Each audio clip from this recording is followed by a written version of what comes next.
Je me suis toujours demandé comment faisaient ceux qui vivaient une sexualité dénuée d'amour. C'est un petit peu comme manger un plat sans amour, c'est un petit peu comme cuisiner sans amour. C'est un rapport au corps et à la réalité qui me semble pauvre.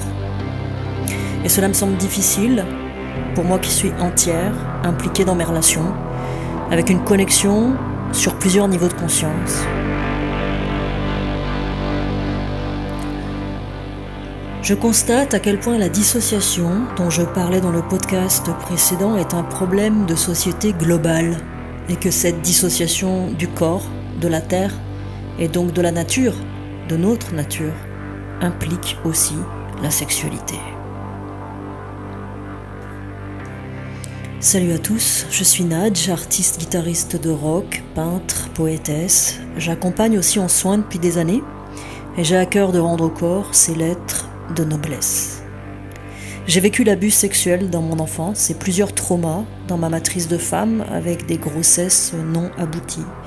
C'est pourquoi je me suis spécialisée dans les soins du féminin.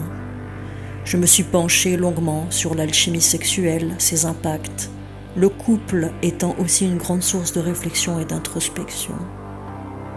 Je rêve d'une sexualité câblée à la haute voltige de nos âmes, que les amants partout sur la terre se fassent les creusets d'une révélation divine, que notre corps rejoigne le ciel et allume des brasiers ardents comme autant de phares sur la planète, que nous devenions poètes, brûlants d'amour, suintant l'onction de la grâce dans nos échanges de fluides, que toute union sexuelle se fasse communion des cœurs et génère les fruits de l'arbre de vie éternelle.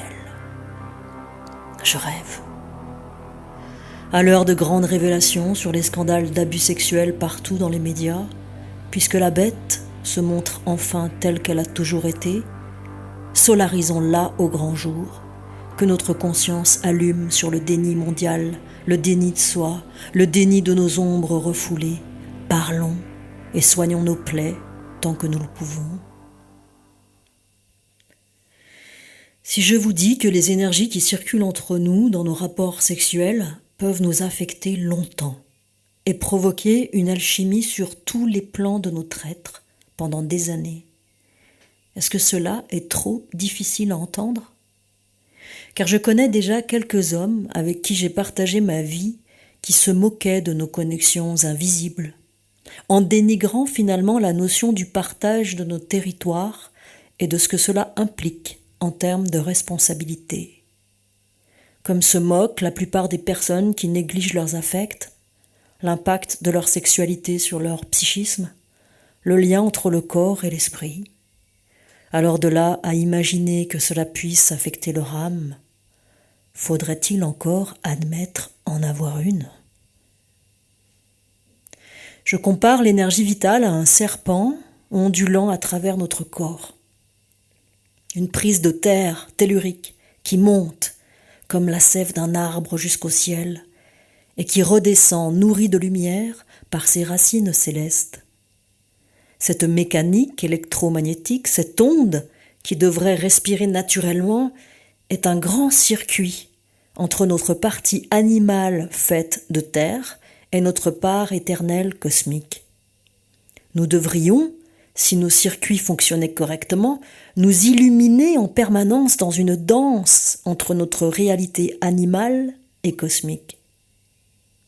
Pourquoi la pulsion sexuelle, cette énergie à la base de notre vitalité, rampe-t-elle encore dans la poussière mortelle, ne sachant pas que le ciel l'invite à l'élévation ? Le monde semble englué dans ses pulsions aveugles, préférant la malbouffe sexuelle à la grâce, à la volupté de l'amour, faute de connaissances probablement, faute de transmission des savoirs féminins. Et oui, ces femmes prêtresses, guérisseuses, sorcières, gardiennes des savoirs anciens, ces sages-femmes accoucheuses, savent à quel point les énergies échangées lors des rapports sexuels sont de puissants liens qui ne se défont pas sans les rituels appropriés. Les savoirs féminins se redécouvrent aujourd'hui et quelques voix se font entendre, mais qui écoute dans le bordel ambiant, où les apparences de liberté sexuelle masquent l'évitement de soi, L'engagement est devenu un concept désuet, vêtu comme un chevalier venu d'un autre temps. Et pourtant, oh, oui, chevalier je suis, poétesse, visionnaire de l'amour. Pourquoi autant d'hommes que je rencontre semblent nier l'impact de leur sexualité sur leur psychisme et leur énergie, passant d'une partenaire à l'autre, se croyant libres de passer de corps en corps sans jamais payer le prix de leur négligence, et ce, en apparence bien sûr.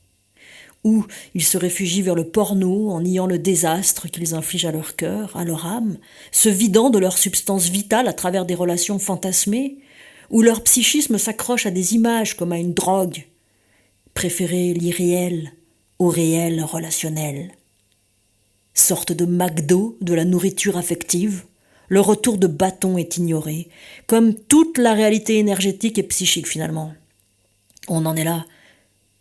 La culpabilité qu'engendre la malbouffe sexuelle est telle que le déni de son impact doit être proportionnel. Car une part de nous sait au fond que le cul, c'est bien plus que cela. Quelque chose de lourd s'installe comme un miasme gluant quand nous subissons juste nos pulsions primaires. L'âme s'alourdit d'un vécu débilitant et à force de nier les blessures qui conduisent ces pulsions, elle finit par s'enterrer dans des habitudes aveugles. Rire rauque, regard condescendant envers ce qui est fragile, branlette sous coke pour connecter à une puissance qui masque son impuissance. Sexualité de bas étage pour combler sa douleur hurlante qui ne saurait être entendue. Tout comme les addictions pleuvent sur les jours gris, faits d'ignorance de soi. Pourquoi ignorent-ils qu'ils sont conviés à une vie bien plus belle, plus orgasmique, plus lumineuse, plus goûteuse, plus extatique? Pourquoi se maltraiter soi-même en se nourrissant des miettes d'un système qui veut faire de nous son esclave? Pourquoi ne pas exiger le meilleur pour soi, l'amour, la beauté, la richesse d'une relation profonde? Pourquoi ne pas être plus curieux de soi et de l'autre? Pourquoi ne pas être un vrai rebelle, visionnaire, qui érige sa puissance sexuelle créative pour transformer le monde? Je vois un vide immense d'informations sur la sexualité en général, et je ne parle pas de l'aspect médical, mais des aspects affectifs, énergétiques et spirituels. Savez-vous par exemple qu'en éjaculant, en pensant à une personne à distance, vous créez un pont invisible avec cette personne? Que dire alors du pont créé avec des films pornographiques et leurs acteurs? Savez-vous que votre énergie part dans un amas psychique collectif qui finit par vous avilir? Savez-vous que nos ex nous habitent tant que nous ne nous occupons pas de les déloger en conscience? Savez-vous que les femmes portent des traces de l'ADN de leur partenaire longtemps après avoir reçu leur semence? Savez-vous combien de vos anciennes relations sexuelles décident encore à votre place aujourd'hui? Messieurs, à combien d'utérus de femmes êtes-vous encore branchés? Savez-vous que la sexualité est un moyen d'incarner le divin, de faire advenir ce ciel sur la terre? Et savez-vous qu'en entrant dans le sexe d'une femme, vous entrez dans un temple, et que ce temple peut vous faire remonter à votre origine divine? Mesdames, savez-vous que nos utérus sont reliés à la grande déesse cosmique, que nous fonctionnons comme un athanor alchimique qui permet à notre partenaire une transmutation par notre feu? Et savez-vous enfin que l'enjeu du couple est tellement important pour nous éveiller à notre divinité intérieure que tout est fait pour avilir le sexe et nous mettre en guerre les uns contre les autres? Car si le ciel fait corps avec la terre, alors nous nous désaliénons de notre esclavagisme moderne. Nous parlons souvent de liberté sexuelle, mais pas de relation finalement. Et ça me choque. Même dans les milieux féministes, dans les médias, nous évoquons trop peu l'intime. Car là est le gouffre entre notre vérité intérieure et ce que nous croyons être en surface de nous-mêmes. Nous partageons non seulement un territoire physique dans une relation sexuelle, mais bien plus que cela. Nous partageons des territoires psychiques, des émotions, tout un univers. Et cela laisse des traces, et des traces profondes, croyez-moi. Nous prenons à la légère nos parties de jambes en l'air, alors que nous nous lions dans l'invisible et gardons des bagages secrets pour longtemps, car des liens profonds se sont tissés dans le noir. Un jour, j'ai glissé des infos sur le slow sex à mon ex-chéri. Une copine m'avait passé un bouquin fort intéressant et j'ai adoré cette approche, le slow sex. Le slow sex parle d'écoute du corps, de se libérer de l'orgasme en tant que but, de rentrer plutôt dans une exploration à deux, en osant dévoiler sa vulnérabilité, en osant rester doux avec nos propres failles et de ne pas vouloir de trop, de patienter pendant l'échange des corps, de parler même, d'oser une autre voix que celle induite par notre culture patriarcale finalement. Et notre sexualité, passionnée des débuts, était une évidence de communion avec mon compagnon. Je vivais des états modifiés de conscience en faisant l'amour, comme souvent. Nous touchions des grâces merveilleuses dans notre désir, et c'était puissant. Mais quand la lune de miel et sa phase fusionnelle a commencé à vouloir évoluer pour une nouvelle étape, pour approfondir les liens, les blessures de l'un comme de l'autre se sont montrées. Et c'est inévitable dans un couple, car soit la relation s'appuie sur un échange dans la vérité, et l'on peut avancer ensemble malgré nos déceptions, soit l'un ou l'autre fuit ce que l'amour a révélé comme ombre à traverser. Et la tentation de fuir peut être d'autant plus grande que l'amour fut intense et lumineux au départ, car nos blessures les plus intimes vont se révéler au-delà de ce que nous pensions de nous-mêmes. L'amour, s'il est réel, c'est-à-dire non soumis au désir qui fluctue, aidera à passer les caps. L'amour, c'est comme un océan, partout, en tout, permanent. Le désir, c'est une vague, montante, suivie d'un creux. La sexualité a cela de merveilleux qu'elle peut combiner à la fois le désir et l'amour, dans une apothéose extatique, sans perdre d'énergie. Le vide post-désir restera plein de cet amour océanique. Mais si on ne connecte pas à cet amour, s'il n'y a pas cet amour plénitude, le désir ne sera pas soutenu par quelque chose de plus substantiel, et l'effondrement de la vague causera une frustration, une dépendance, voire une aliénation, et révélera des blessures de séparation, des blessures d'abandon, la peur de perdre l'autre, qui vont se manifester plus ou moins consciemment. Et c'est pour cela que l'amour aide au dialogue, à partager ses peurs, à rentrer dans l'intime avec l'autre. Une relation ne peut pas s'ancrer à la météo du moment.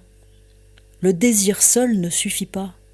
Et c'est tout l'enjeu et la beauté d'une relation réelle et profonde. Sinon, c'est le miroitement d'un soleil extérieur sur les vagues, un éblouissement narcissique qui nous empêche de traverser le miroir de l'eau et de toucher à l'amour qui nourrit. Je reviens donc à mon ex. Je lui glisse l'idée du slow sex comme une nouvelle approche plus douce, qui m'enthousiasmait, parce que j'avais envie d'explorer toutes les facettes de l'amour et du sexe avec mon homme bien-aimé. Mais sa réaction me sidéra. Il me balança. Aucune ne s'est jamais plaint avant. Ah, comme si je me plaignais, alors que j'exprimais mon désir d'explorer avec lui de nouvelles voies. J'avais pitié son assurance de mal. Et j'étais là face à la culture de notre société. Un homme qui pensait devoir satisfaire sa partenaire. C'était comme un deal sous-entendu. Plutôt que d'avouer sa peur de me décevoir, de ne pas être à la hauteur, ce qui aurait été finalement salutaire dans cette conversation, parce que ça a tourné court. Le volte-face de la défensive s'est mis en place rapidement, parce que les blessures s'étaient réveillées. Aborder l'intime, faire tomber ses propres masques, oser défaire le personnage que l'on a vendu à l'autre, demande une maturité affective. Et je n'en ai pas rencontré beaucoup dans ma vie, et cela me désole. Car le sexe implique tout. Et si nous le réalisions, nous aurions peut-être peur. Nous aurions peur d'avoir déconné, d'avoir fait du tort à l'autre, mais aussi à nous-mêmes. Et ce constat nous culpabiliserait, ce qui est très difficile à assumer pour changer de paradigme. La culpabilité et le sexe vont de pair par un héritage religieux, culturel, mais aussi parce que nous sommes coupés de notre source en tant qu'être divin. La chute de l'âme dans l'incarnation nous a coupés de notre lumière source. Le serpent est devenu maudit. Pourtant, il est la clé de notre reconquête du paradis. Car une fois notre culpabilité admise, elle nous responsabilise. Nous pouvons nous repentir dans le sens de remonter la pente. Le serpent, errant dans les catacombes de nos refoulements, va enfin se verticaliser par l'aveu de notre ignorance, de notre honte, de nos peurs, de notre colère, de notre impuissance. Et par cette lumière mise sur nos ombres, le cœur va pouvoir s'ouvrir et faire circuler les énergies. Nous nous ouvrons à nous-mêmes, l'air entre dans nos poumons, la lumière de notre esprit ouvre la maison du corps. Le serpent sexuel, l'onde de vie, peut remonter jusqu'à notre ciel intérieur. Les étoiles s'allument, nous nous reconnaissons enfin. J'ai dû me repentir de mes erreurs de jeunesse. J'ai dû regarder en face les torts que je me suis infligés par ignorance, et cela m'a fait mal. Ce n'était pas vraiment de ma faute, car tout est voilé ici. L'ignorance est la reine du monde. On ne nous apprend pas à prendre soin de notre corps, de nos sexes, de nous en somme. Alors j'ai dû apprendre, voir, savoir par moi-même. Et ça pique de réaliser ce qui se passe. La conscientisation, ça perce à jour. Nos larmes coulent.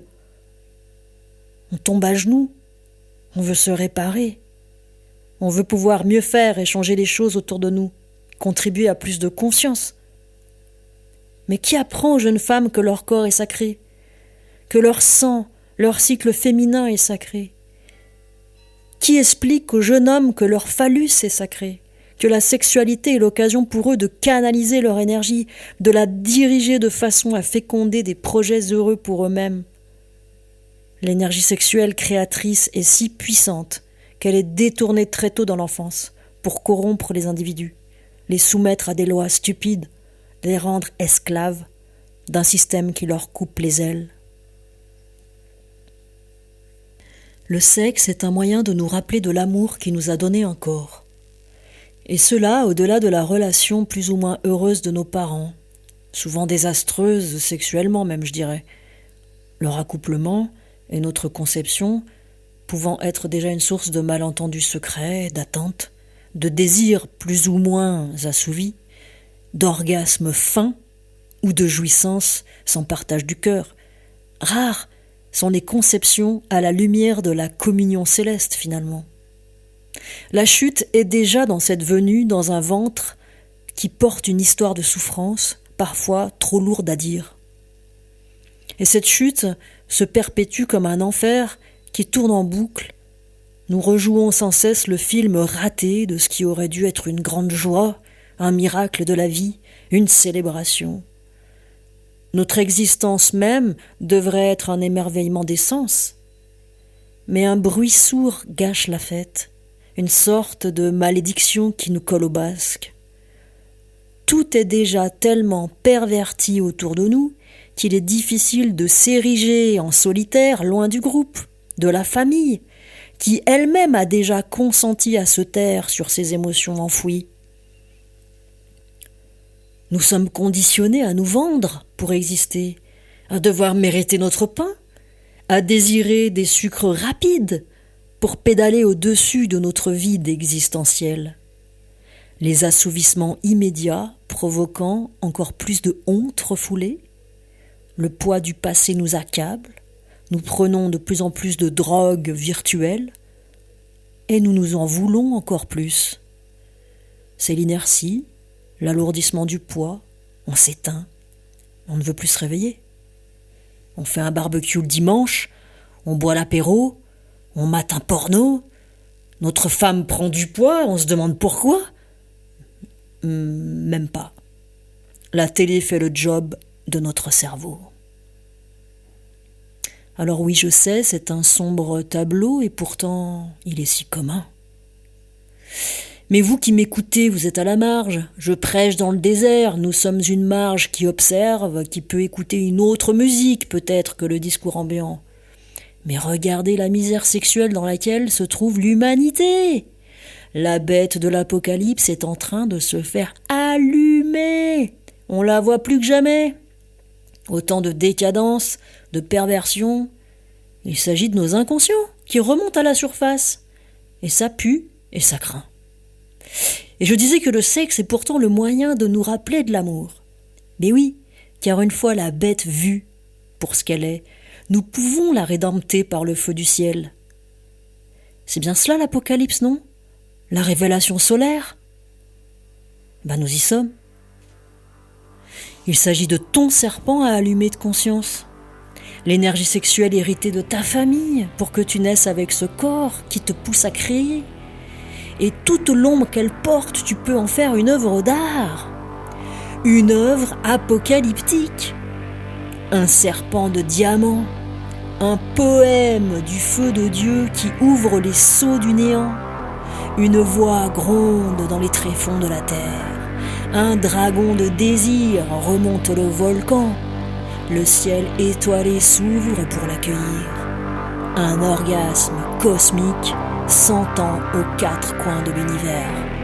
Voici venir l'apocalypse du serpent.